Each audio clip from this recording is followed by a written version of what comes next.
మళ్ళీ మాట్లాడుతురమ్మా. కూర్చోమ్మా, మాట్లాడుదమ్మా, కూర్చోమ్మా. ఏదైతే కూర్చో తమ్ముడు, కూర్చో మాట్లాడదాం. కూర్చోండి, మీరు కూర్చోవయా. కూర్చో, చెప్తే వినవే. నువ్వు కూడా కూర్చోవయా, కూర్చో మాట్లాడాలా. నువ్వు చాలా తెలివైన వాడివి, పనిచేయాలా. పనిచేసేది కూడా నేర్చుకోవాలి, మాట్లాడమే కాదు. మీరందరూ ఎట్టున్నారంటే నాకు పనులు చెప్పేసి వెళ్ళిపోదామని చూస్తున్నారు. నేను వచ్చింది మీ బాధ్యతలు కూడా గుర్తు చేయడానికి వచ్చాను. రెండూ ఉన్నాయి. ఎవరైనా సరే హక్కులు అడిగేవాళ్ళు బాధ్యత కూడా ఉండాలి. మీరు ఎవరైతే ఈరోజు బ్రహ్మాండంగా పనిచేశారో స్వచ్ఛ ఆంధ్రప్రదేశ్లో, వాళ్ళు మైక్ అడగలేదు, వాళ్ళకి ఎత్తుక్కుంటూ మేము అవార్డులు ఇచ్చాం. ఆ పరిస్థితి అందరికీ రావాలి, సమస్యలు పరిష్కారం చేయాలి, నేను చేస్తాను. కానీ కొంతమంది, ఆ కుర్రాడు ఉన్నాడు బాగా యాక్టివ్గా ఉన్నాడు, ఆయనకు మైక్ కావాలి అంటే ఒక విషయం అందరం కూడా గుర్తుపెట్టుకోవాల్సిన అవసరం ఉంది. ఇంత మునుపు ఎవరైనా సరే ముఖ్యమంత్రి వచ్చాడా, ఈ మరి మీటింగ్ పెట్టాడా? జరిగాయి ఆ మీటింగ్లో? ఎప్పుడన్నా మైక్ ఇచ్చారా? ఎప్పుడన్నా తనుకే కాదు ఎక్కడికైనా వచ్చాడా? వస్తే నేరుగా పరదాలు కట్టుకొని వచ్చేవాళ్ళు. విమానంలో వస్తే చెట్లను నరుక్కుంటా వచ్చేవాళ్ళు. ఎవరికి మైక్ ఇచ్చేవాళ్ళు కాదు. మీరెక్కడో కూర్చుంటే వాళ్ళు ఎక్కడో కూర్చునేవాళ్ళు, ఆకాశంలో ఉండేవాళ్ళు. ఇది ప్రజాప్రభుత్వం. ప్రజలు ఏమి చెప్పినా విని పరిపాలనలో సంస్కరణలు తేవాలని ఏకైక ధ్యేయంతోనే ఈరోజు నేను మీ ముందుకు వచ్చానని చెప్పి కూడా నేను మీకు తెలియజేస్తున్నా. ఈరోజు ఇంత మునిపి అడిగారు కొన్ని విషయాలు.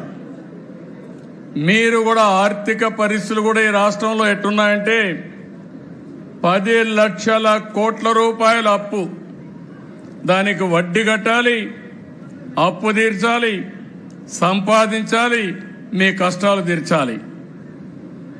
ఈరోజు అందుకే నేను చెప్పాను, అభివృద్ధి, సంక్షేమం, సుపరిపాలన, ఈ 3 ద్వారా ఈ రాష్ట్రాన్ని ముందుకు తీసుకుపోయే కార్యక్రమాన్ని చేశాం.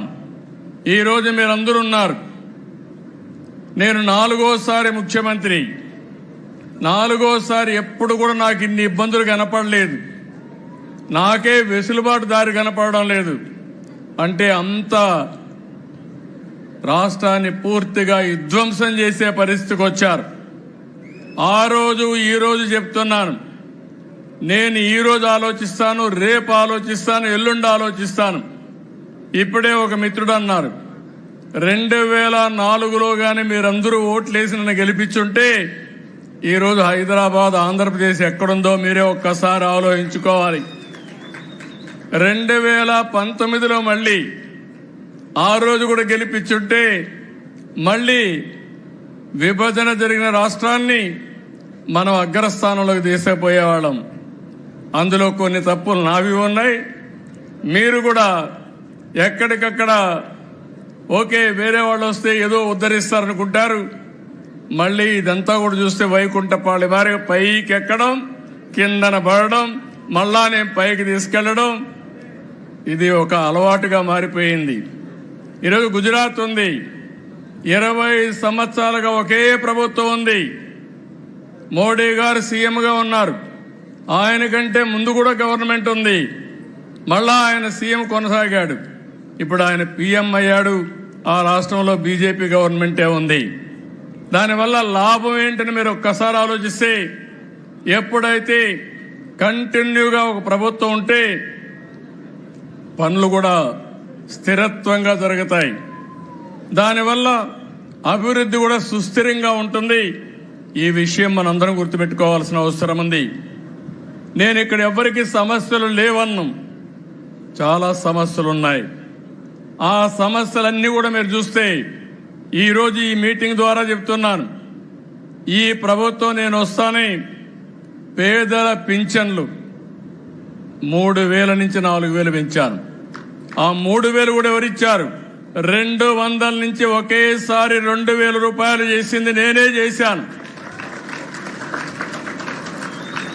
అంత మునుపు కూడా పింఛను ప్రారంభించింది ఎన్టీ రామారావు గారు ప్రారంభించారు.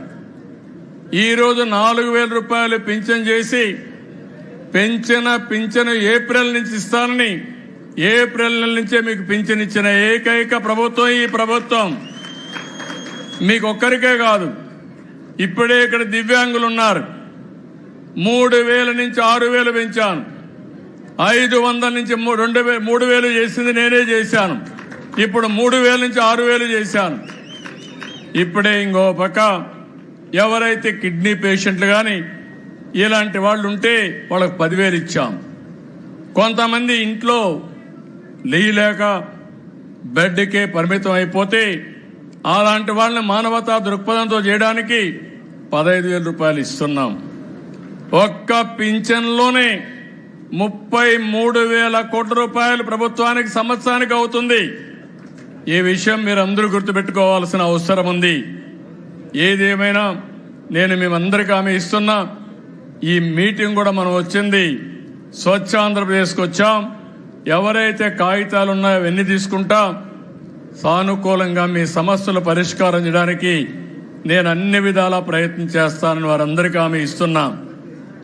ఈరోజు ఇంకో పక్కన మీరు చూస్తే ఈరోజు నేను వచ్చిన కార్యక్రమం ఆ పాప ఒక విషయం చెప్పింది, వాళ్ళకి తల్లికి బాగలేదని. అక్కడి నుంచి మనం ఒకసారి ఆలోచిస్తే మన ఆరోగ్యం ఎందుకు ఇబ్బందులు వస్తున్నాయి? మనం తినే తిండి వల్ల, మనం తాగే నీళ్ల వల్ల, మనం ఉండే పరిసరాల వల్ల. ఎప్పుడైతే అపరిశుభ్రమైన ప్రాంతాల్లో ఉంటున్నామో మనం తినే తిండి కూడా ఇష్టానుసారంగా తెలిసి తెలియకుండా తింటున్నామో, అదేవిధంగా సరైన సమయంలో జాగ్రత్తలు తీసుకోకుండా పోయేదాని వల్ల ఒక్కొక్కరికి నేను ఎప్పుడు చూడలేదు కానీ కొన్ని డిసీజులు అయితే కోట్ల రూపాయలు ఖర్చు అయ్యే పరిస్థితి వస్తూ ఉంది. మన రాష్ట్ర బడ్జెట్ అంతా కలిసి 3 లక్షల కోట్లు, 2,60,000 కోట్లే. సమస్యలు పెద్ద పెద్ద సమస్యలు వస్తున్నాయి, కానీ వాళ్ళని చూస్తే బాధేస్తుంది. అందుకే ఈరోజు పేద మధ్యతరగతి కుటుంబాలు సర్వనాశనం అయిపోతున్నాయని అందరికీ కలిపి బడ్జెట్లో పెట్టాను. 2 లక్షల వరకు ఇన్సూరెన్స్ పెట్టి మధ్యతరగతి కూడా ఇన్సూరెన్స్ ఇప్పించింది మొట్టమొదటిసారిగా చరిత్రలో ఫస్ట్ టైం ఇది. ఇంకొక పక్కన ఆరోగ్యశ్రీ కానీ సీఎం రిలీఫ్ కానీ కలిపి కొంతమంది అర్హులుంటే 25 లక్షల వరకు సహాయం చేయాలని ముందుకు పోతున్నామని చెప్పి కూడా నేను మీకు తెలియజేస్తున్నా. ఒక పక్క ఈ పనులు చేస్తున్నాయి. ఇక్కడ నేను వచ్చింది మీలో ఒక చైతన్యం తేవడానికి వచ్చాను. అది మీరు చూసినప్పుడు స్వర్ణాంధ్ర, స్వచ్ఛాంధ్ర 2047 ఇప్పుడే మిత్రుడు చెప్పాడు హైదరాబాద్ మీరు అభివృద్ధి చేశారని. ఇంకొక మిత్రుడు గారు మీరు 78లో ఇదే రోజున మార్చిలో మీరు ఎమ్మెల్యేగా అసెంబ్లీకి అడుగు పెట్టారని చెప్పారు. ఈరోజు నేను గర్వంగా చెప్పగలుగుతున్నా, నేను ఆ రోజు 9 సంవత్సరాలు చేసిన పనుల వల్ల ఈరోజు దేశంలోనే హైయెస్ట్ తలసరి ఆదాయం ఎక్కడ ఎక్కువ వస్తుందంటే తెలంగాణలో వచ్చే పరిస్థితి వచ్చింది. ఆ రోజు చూపించిన అభివృద్ధి.